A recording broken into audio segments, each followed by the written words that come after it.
Happy holidays, Rita Wild. Well, happy holidays, CW. How are you? I'm good, man. It's 2024. It's almost 2025. I know. We got a lot going on. Right? A lot going on. I think it's fabulous. It's fabulous. Indeed. So, anyway. We hope everybody's having a wonderful time. And our new show, we are back with our good buddy, Kenny Wayne Shepherd.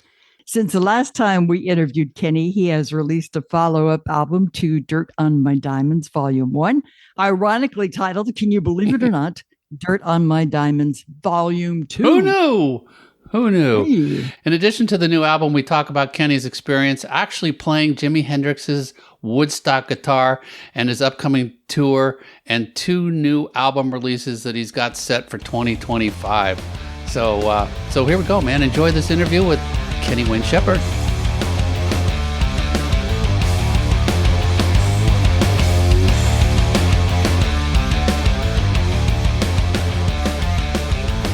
Hey, Kenny Wayne Shepherd. Hi, how are you guys? Nice to see you again. We had you on the podcast about a year ago for Volume 1 of Dirt on My Diamonds, and you just released the second part of that. And again, the songwriting, the guitar riffs, everything about this album, I can't say enough great things about the writing and the recording. It sounds marvelous. Congratulations. Thanks very much. Yeah, I'm pretty excited to have it out there. We had a lot of great reviews on Volume 1, and I think I don't think we had a bad review for Volume 1, but I think that the ones for Volume 2 might even be slightly stronger than the review. Absolutely. I was going to say, I don't want to be negative, but this is a fantastic album. One I loved. I got to say, I think this is just a little bit better. Yeah. Thanks.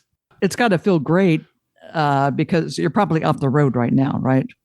Well, we just finished up, actually. I just got home a couple days ago, did my last shows for the rest of this year.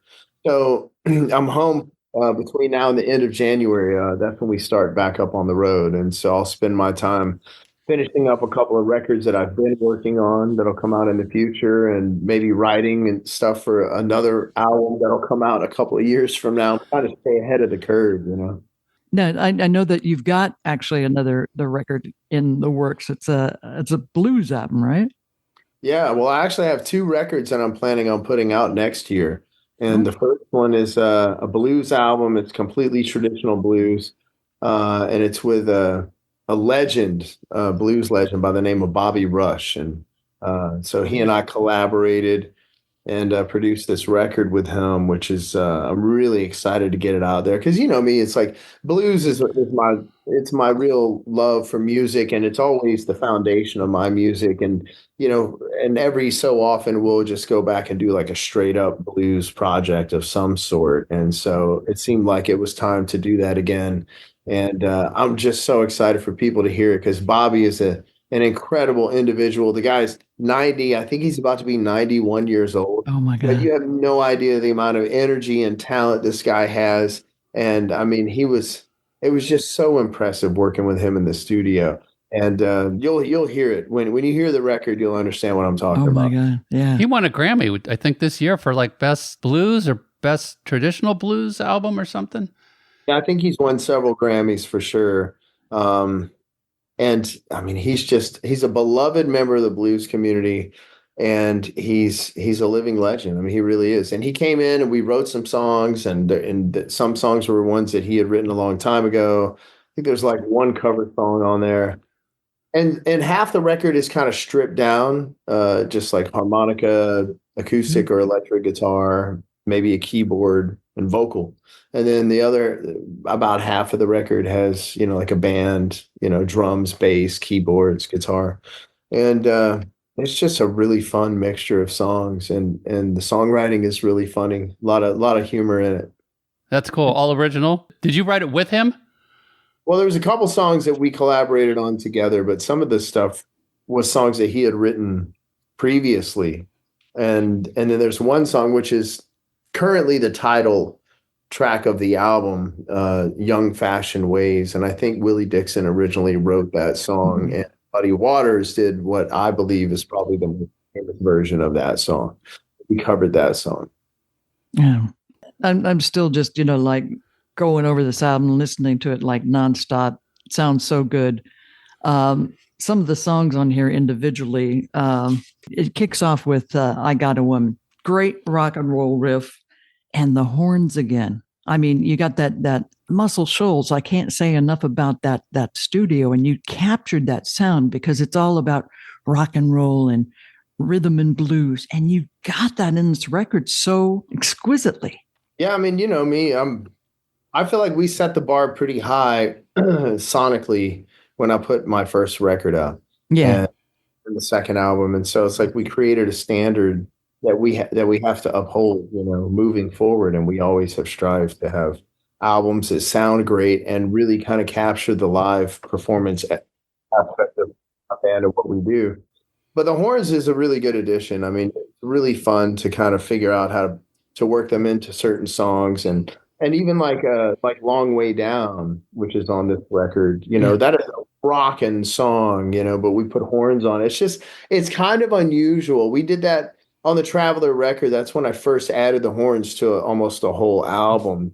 And I remember we were doing Mr. Soul, the cover of the Buffalo Springfield song, and I'm like, this is really rocking. And I'm like, I wonder what it would sound like if you put horns on it, because you just wouldn't think of putting a horn section on such a rocking song. And it was like such an interesting contrast that it was fascinating to me. So anyway, on this record, it's more of that. You know, the horn section is very they're very present on almost every song on the record, and they really elevate the music.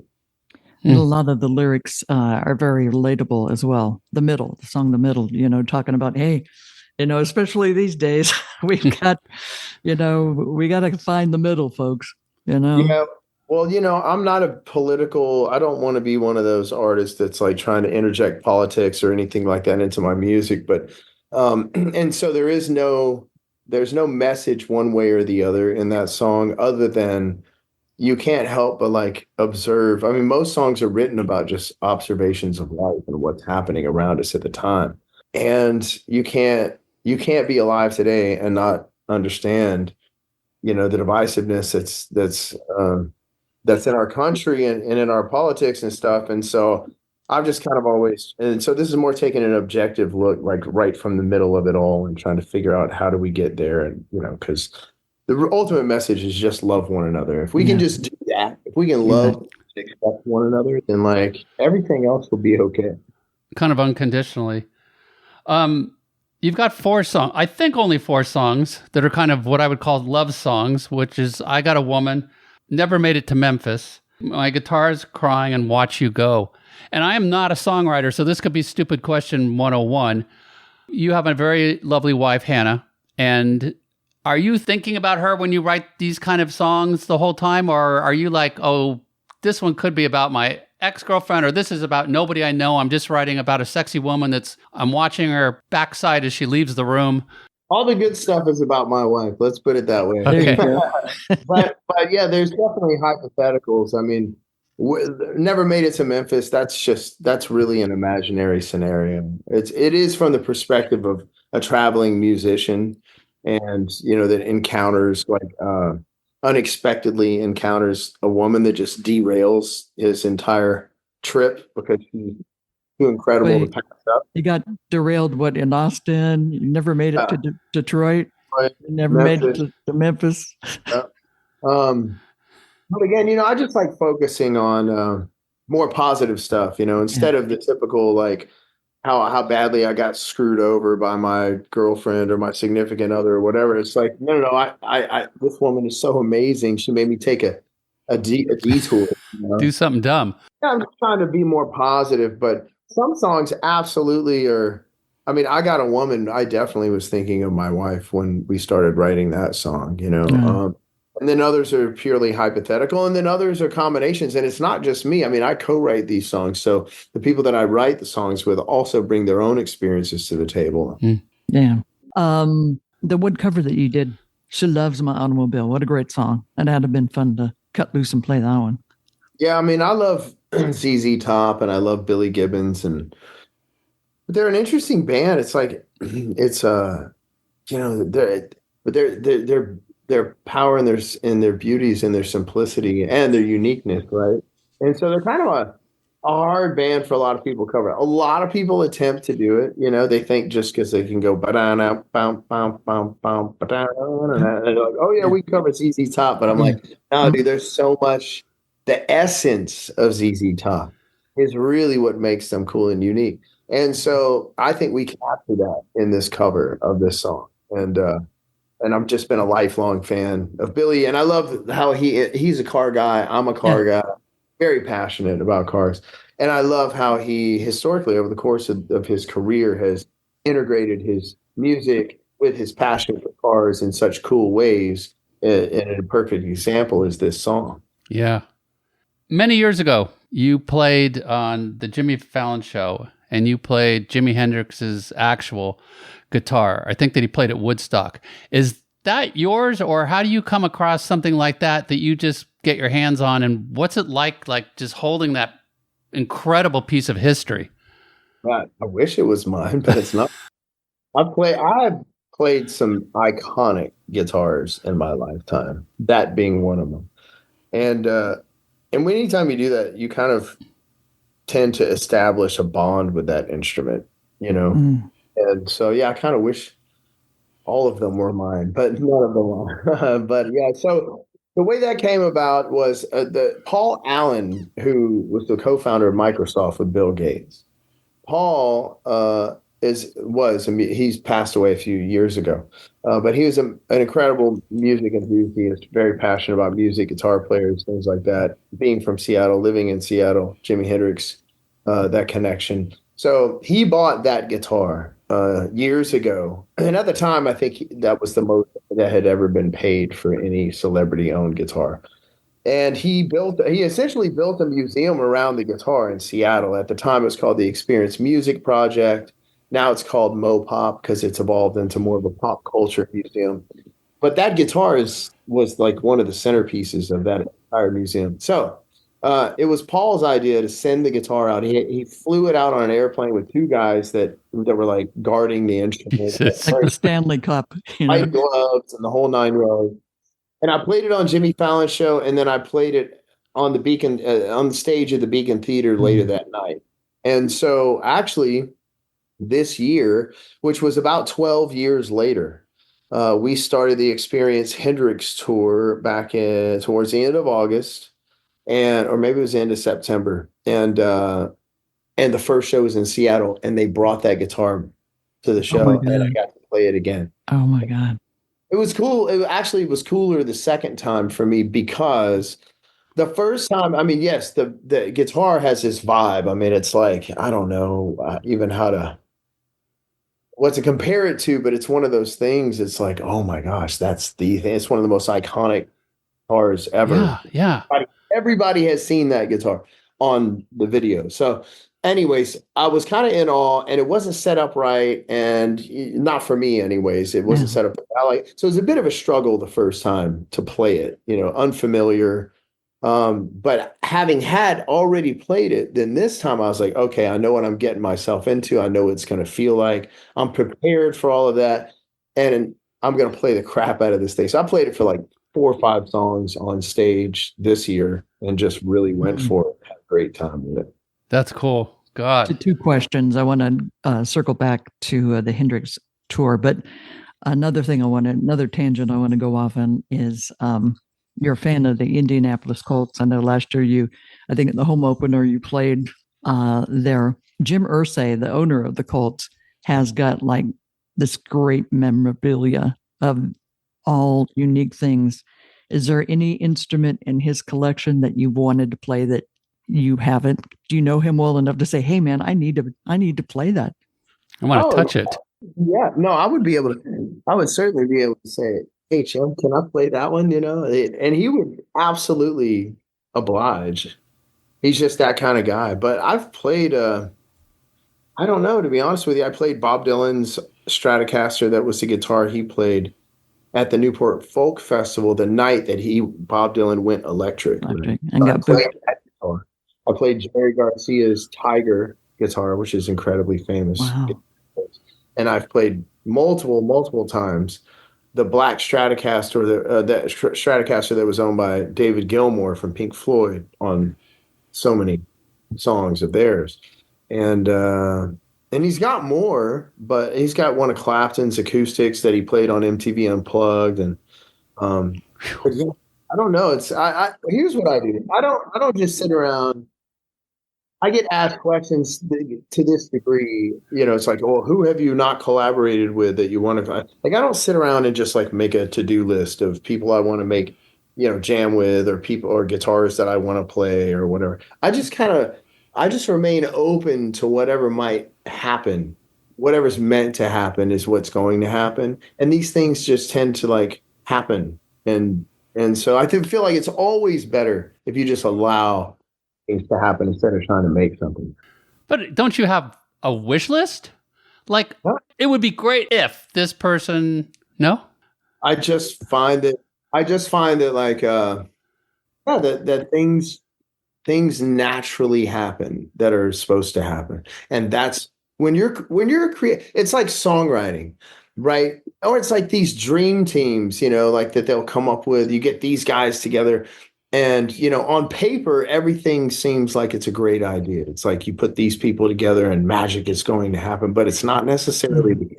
You get two great songwriters together, but it doesn't mean that they have chemistry is what's necessary. And so I feel like when you're just trying to bulldoze your way, or you're like going, yes, on paper, this looks great, and we're going to do that. And then it might not be as cool as you thought it was. But if you just wait and see what the world has in store for you, what your higher power, however you want to refer to it, has in store for you, that's always a much better best case scenario. Always you are in a place in your life where you are very happy, very content. I would say so. I mean, I don't have anything to be unhappy about. There's always like more. If you want to focus on stuff, you can always say, I need more of this, or I want more of that, or I want to accomplish more. But like, I mean, I have 6 wonderful kids. I'm happily married. Like, I get to play music for a living. You know what I mean? I entertain the people. I've been doing this 30 years and people are still showing up to my shows. I'm making records and people are responding to the music. It's like, there's nothing to be unhappy about. You pinch yourself going, oh my God, I can't believe that this is my life and how it turned out, Yeah. Oh, it is like, once you get to a certain age, for me, it was really like, when we did the 25th anniversary of my second album, Trouble Is, which was a couple of years back, right. That was like a really in-depth retrospective look back on my career. It was like, we did a documentary that kind of told the story of the making of that record, but it was kind of like watching this movie I was in, and I'm going, it's like, Kenny Wayne Shepherd, this is your life. And I'm like, whoa, this is so crazy because this is so unusual. Like, it's normal for me because this was my experience, but like the reality of my experience is very unusual, and so I appreciate that, for sure.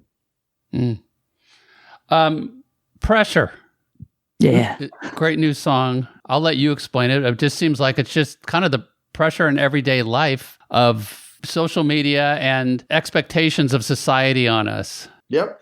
Well, social media has raised the bar of expectations. If you get sucked into that world, then young people especially, I think they don't understand that like so much of that stuff is manufactured. Maybe they're starting to figure it out, but like so many of those videos are like fake.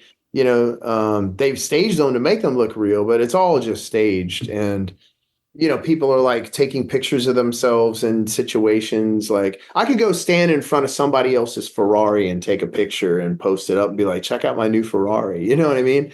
And people do that on a regular basis on there. And it's creating for kids, young people and adults even. It's this unrealistic expectation of what life should be, or what a good life is supposed to look like. How perfect it's supposed to be. Yeah, and all these filters and stuff that make people look different, and it's just like, there's all of that. And I believe it's complicating things for our society and our young people incredibly. And it's a major experiment. And we're going to find out, maybe after we're dead, but we'll be like, wow, that was not the best thing for all of them. But you can't put the thing back in the box. It's already out. But there's that. And then there's just like, I don't know, this just the overall world of like people expect you to think like they do. They expect you to act like they want you to act. If you don't, like, then they, if you don't do, there's certain people just around the world or in our environments are like, think certain ways. And if you think differently than them, then you're not acceptable to them. People, it's just not a lot of grace. People are not allowing a lot of grace, and we need to allow grace, and we need to allow individuality and different opinions. And so this is just my, like, hey, I'm me, and that's all I'm going to be. And I'm not trying to live up to other people's expectations of me. I'm just trying to be me. To me, the beautiful part of life is meeting people that aren't like us. It's like, what's the point in hanging out with people just like me? I mean, I get bored of myself, quick enough. I don't need other people like me. So it's like, let's go meet cool, different, exciting people with different stories. Yeah, well, that's what's great about being a creative individual, because you usually run into other creative people, and you see that. I mean, it's just so incredible. That's like writing these songs. When I co-write, this is one of the reasons why I co-write. It's like, I know what I think, and I know what I like, and I know the ideas that I come up with. But if I bring just one other person or two other people into the equation, they're going to bring something different to this idea that I would never have thought of on my own. And it might just take it off into this new and different direction that's just what it needs, because they come from a different perspective, a different place, or have a different idea than what I had. And it's not an echo chamber where I'm just like doing it all myself and it's me, me, me, me. It's like, no, what are we going to do? What are we going to come up with together? It's more interesting for me that way. I'm curious about your kids. Do any of them have musical capabilities? And is that something that you would encourage? Yes. Well, I encourage it, but I don't know.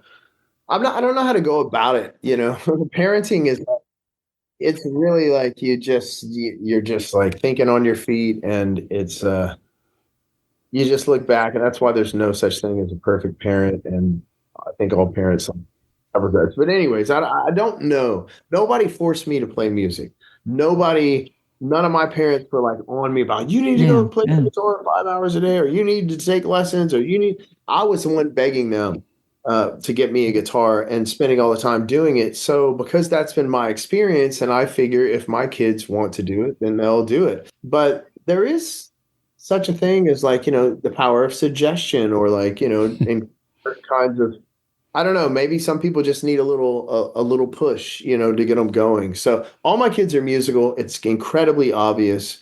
Every single one of them is incredibly musical. None of them have like done at this point what I did, where I would just come straight home and play guitar for like 6 hours straight every day and lock myself up in the room and just play guitar. Not to say that they won't, but one of my daughters asked for drum lessons the other day, so she wants to learn to play the drum. Two of my daughters, one of them is taking, I think she's doing vocal, keyboards, and some guitar. Jeez. The other one is doing some vocal and performance stuff. So they're getting into it. I think it's a little weird though. There is something to be said for like, looking at your successful parent who's famous or whatever, however you want to put it, but hearing yourself and like wondering, or like, you know what I mean? That's a little bit of pressure, and I just don't ever want them to feel pressured. I just tell them I think they could be better. All of them could be better than me if they just applied them. It's getting close to holiday season. You're off the road, so there's going to be any big Thanksgiving, Christmas plans at the Kenny Wayne household? We're actually trying. We haven't figured that out yet. My wife wanted to go on a trip for Thanksgiving, but I don't think we're doing that. So we're gonna pivot and maybe have just a Thanksgiving here at the house. Not sure what we're doing for Christmas yet either, but I'm just looking forward to being home with the family, because past several years have been great for us since we got back to work after COVID and all of that. And so I'm not complaining, but like we work a lot. The past few years we've worked a lot, and so I'm really excited. I'm excited about the way the year went this year, and we played some great shows and entertained the people and had a great time doing it. But I'm also very much looking forward to some downtime with the family. And when I come home, it's like I do focus on the music, but like my family becomes the real priority. And so, the guitar kind of gets put away for a while, and it's 100% like, what can I do? How can I be of service to my wife and my kids? Now, do you do yard work? Yeah, oh yeah. I do all kinds of work. What now? Like you're off the road. What'd you do today, or what do you got planned this weekend? Well, so today I haven't done it, but what I have basically what's on my to-do list is I have a storage building that I have to go through and I have to clear out. We have a big dumpster down at the bottom of the driveway, and it's down there so that I can get rid of some of the stuff that has been taking up too much physical space in my life and mental space in the back of my head. So a big house cleaning is going to be taking place, and then I have a lot of different automotive stuff. Like I got to change out the wheels and tires on one of the cars. I need to detail one of the cars. I have to winterize several of them, which is a new thing for me because like moving to Tennessee, you have winter and you park the cars for several months. And I have some cars that like one car runs on E85 and it's a race car, but E85, if it sits for too long, it actually has a high moisture content. And so that's not good for the fuel system. So I just got this thing coming in the mail from a friend that's going to help me drain the gas out of the gas tank, and you got to set the car up on something so that you don't get flat spots on the tires. So, and I have about 8 different cars that I have to do that too over the next couple of weeks. So I got to be busy. Yeah. Wow. Jeez. So the new year, you've got obviously touring. Are you going to continue more of the Hendrix tribute shows? Yes, that's supposed to happen in March. So okay. I think usually when we do it, we do about a month's worth of shows, and I don't have the routing in front of me. They haven't. I don't know if they've officially announced it yet, but it's coming, and I believe it's going to be March of 2025. Great. And then also next year is the 30th anniversary of your debut album, Ledbetter Heights. Right. So yeah, next year is going to be incredibly busy. So we're doing the Hendrix tour. Well, first we're doing the Legendary Rhythm and Blues Cruise at the end of January. Then we have a few shows. Then we're doing the Hendrix tour. Then at some point after the Hendrix tour, I believe the Bobby Rush, Kenny Wayne Shepherd record will come out. And then we'll be doing tour dates. And I think Bobby's going to come join us on a lot of the tour dates. So we can play some of the stuff together. We're going over to Europe and doing shows over there. And then we're going to come back. And once we get back from Europe, we'll be nearing the 30th anniversary of the Ledbetter Heights album. And we recorded a brand new version of the Ledbetter Heights record. Wow. And this one is different. Like The Trouble Is was more or less a recreation of the original. This is somewhat of a reinterpretation. Like some songs sound very similar. Some of them we kind of just decided to do differently.